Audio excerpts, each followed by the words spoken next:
Good morning, my name is Lauren Johnson. I'm a pro audio application specialist for Avid, and I'm here showing the S1 at AES New York 2019. So we're going to start with the actual S1 surface here. So as you can see, we have 8 faders, stemming basically from the artist mix. This is the updated version that we now have out. 8 faders along with the ability to toggle between EQ, dynamics, group. You can flip to parameters to faders and back. This allows you to bank and nudge.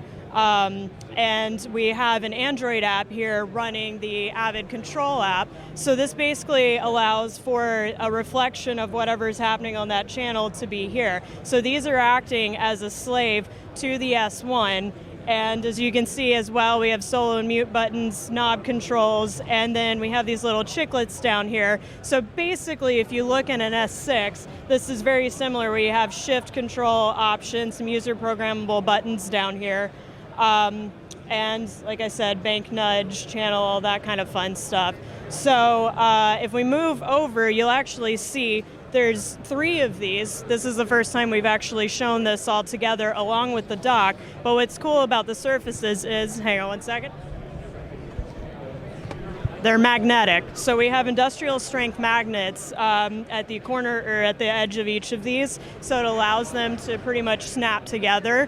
Another cool point to make about this, it's actually the same profile size as the dock. So if someone's doing a custom desk or wants a sort of a custom setup, it allows for a much easier sort of sizing, if you will. Another cool thing to point out about the application is that you can touch and toggle, as you see here, between your EQ and your dynamics. And another point, the track color coding actually reflects on the chiclets down here. So a really great budget-friendly solution, 8 faders, expandable up to 32 faders plus the dock. So again, really awesome. If we come over here, we have the new Avid Control app. So that's what's running on all of these S1s right now. But this actually has some really awesome updated stuff as well. So we have the mixer page. You'll notice that there's a transport control at the bottom of each of these pages. So if someone is, home studio, recording themselves, they can do it without someone else having to be there. You can change your automation by touch directly from here. You can solo, mute, input, monitor. There's all kinds of functionality now, which is really great.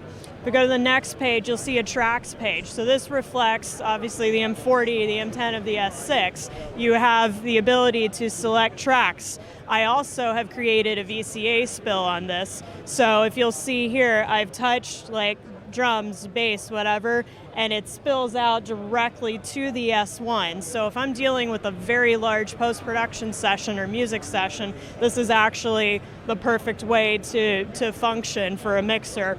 I can pop back out just by touching. I can also create layouts here. And a good point to make is whatever layouts, whatever stuff I do, starts with the app and goes all the way up to the S6. So as a selling point, someone who's working on the S6 or the new S4 in a post facility, in a music facility, if they have this at home, everything translates across. So Yukon enabled, which means it also works with Logic, it also works with Media Composer, Ableton, so music workflows particularly this is great for, but obviously post-production as well.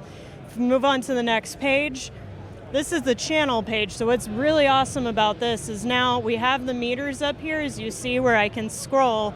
The color coding is all reflecting, as well as the ability to pull up a much more pleasant graphic EQ.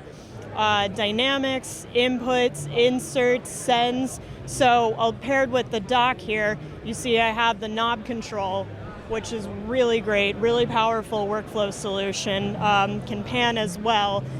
And we can go, this is one of the newest update, the meter page. So the meter page is what you're seeing that's actually on the S1. But what's really cool about this with the master app that I'm running is that I can landscape in portrait mode and go back and forth. So if I'm not using a dock, if your customer doesn't have a dock, they can just use the application as a standalone, or they can use it in conjunction with the dock. So that is awesome. So there's the meter page. Soft keys page was there, but now we have, again, the meters kind of going across. So you get a lot more visual feedback with this, which is, again, a really great workflow solution. And then another cool page, actually a really cool page, is the monitoring page. So with Yukon, any third-party or Avid hardware will actually reflect the control room monitoring if they have it built in. So for us, we're obviously showing off the matrix at the show.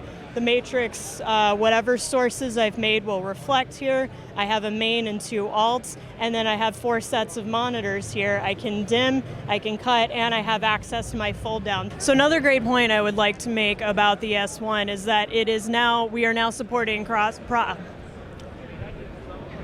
Another great point that I would like to make about the S1 is that we are now supporting cross-platform devices. So here you see we have a 12.9-inch iPad Pro sitting in the dock, and right next to it we have a 10.5-inch Android tablet that we're using as the meter bridge for the S1. So cross-platform is now supported.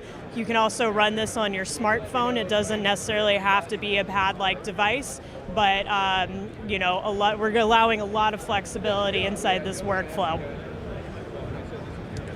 As far as pricing goes with the S1, we are happy to announce that it is going to be $12.95 per unit. So a couple of these and a dock, and you guys are good to go.